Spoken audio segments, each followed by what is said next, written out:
రోజు మన ఇళ్లలో ఆఫీసుల్లో వాడుతున్న మొబైల్స్ ల్యాప్టాప్స్లతో పని అయిపోతే అవి చివరికి చేరేది చెత్త కుప్పలకే. చూసేందుకు సాధారణ చెత్తలా కనిపించినా ఇవే ప్రమాదకరమైన ఈ వేస్టేజ్గా మారుతోంది.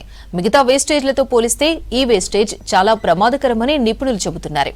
కేవలం పర్యావరణానికి మాత్రమే కాదు, ఆరోగ్యానికి కూడా ఈ వ్యర్థాలు ప్రమాదకరమన్నారు వైద్య నిపుణులు.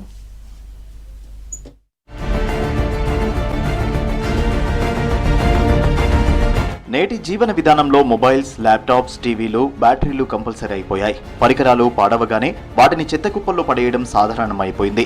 అయితే ఈ ఎలక్ట్రానిక్ వేస్టేజ్ ఇప్పుడు పెద్ద సమస్యగా మారింది. లోపల దాగి ఉన్న సీసం, మెర్క్యూరీ, క్యాడ్మియం, ఆర్సెనిక్ వంటి పదార్థాలు గాలి, నీరు, నేలలో కలిసిపోతూ రోగాన్ని తీవ్రతరం చేస్తున్నాయి. కొన్ని సందర్భాలలో ప్రాణాలకే ముప్పని డాక్టర్స్ అంటున్నారు. ముఖ్యంగా ఈ వేస్టేజ్ కాల్చినప్పుడు విడుదలయ్యే విషవాయువులు ఊపిరితిత్తుల్లో చేరి ఆస్తమా, శ్వాస తీసుకోవడంలో ఇబ్బంది, దగ్గు లాంటి సమస్యలు తెస్తాయి. వీటిని ఎక్కువగా స్క్రాప్ ఏరియాలలో పనిచేసేవారు అనుభవిస్తున్నారని చెబుతున్నారు డాక్టర్లు.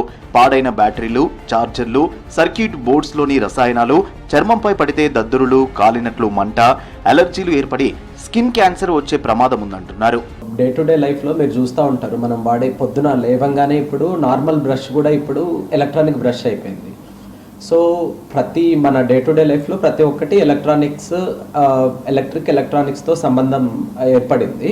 మనమైతే మాస్క్ వాడుకోవాలి, ఈ వేస్ట్ని ప్రాపర్గా డిస్పోజల్ చేయాలి. దాన్ని అన్నిటినీ తీసుకెళ్ళి మనం ఒక దీంట్లో డంప్ చేయకుండా ఈ వేస్ట్ని మాత్రం సపరేట్గా మనం ఫిల్టర్ చేసుకోవాల్సి వస్తుంది. పేషెంట్స్ చలికాలంలో ఎక్కువ మన రెస్పిరేటరీ కంప్లైంట్స్తో అంటే ఊపిరితిత్తుల సంబంధ వ్యాధులతో రావడానికి కారణం ప్రతి పేషెంట్కి ఏదో ఒక పదార్థానికి అలర్జీ ఉంటుంది. Almost like 40 to 50% of the patients కొందరికి అలర్జీ.